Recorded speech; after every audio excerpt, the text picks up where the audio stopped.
Hello friends, welcome back to my channel. আজকে তোমাদের সাথে শেয়ার করছি নিম বেগুন ভাজা রেসিপি। প্রথমে কড়াইতে তেল গরম করে নিম পাতাগুলোকে ভেজে নিচ্ছি। নিম পাতাগুলোতে সামান্য লবণ হলুদ দিয়ে ভেজে তুলে রাখবো।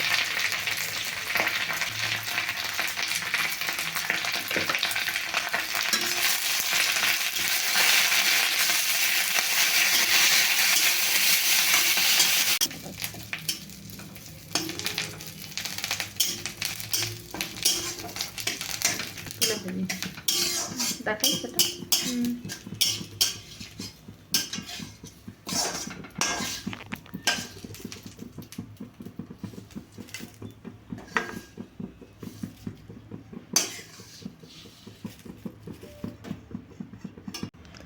এবার আরেকটু তেল দিয়ে কেটে রাখা বেগুনগুলোকে দিয়ে লবণ হলুদ আর সামান্য চিনি দিয়ে নেড়েচেড়ে ভেজে নেব।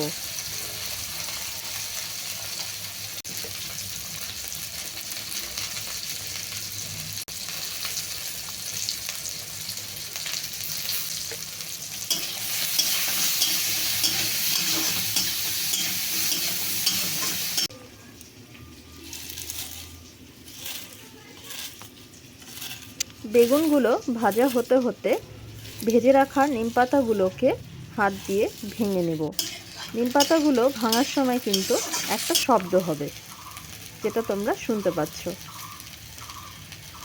এরপর আবার বেগুনগুলোর ওপর নিম পাতাগুলোকে ছিটিয়ে আরেকটু নেড়েচেড়ে নামিয়ে নেব।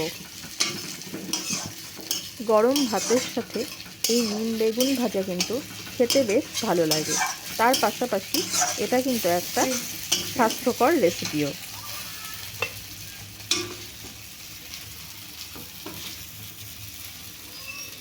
আজকে চৈত্র সংক্রান্তিতে আমাদের দুপুরের মেনুতে ছিল সাদা ভাত, নিম বেগুন ভাজা আর পাঁচন তরকারি, যেখানে অনেক রকম সবজি দিয়ে এই তরকারি তৈরি করা হয়, যা খেতে কিন্তু ভীষণ ভালো হয়।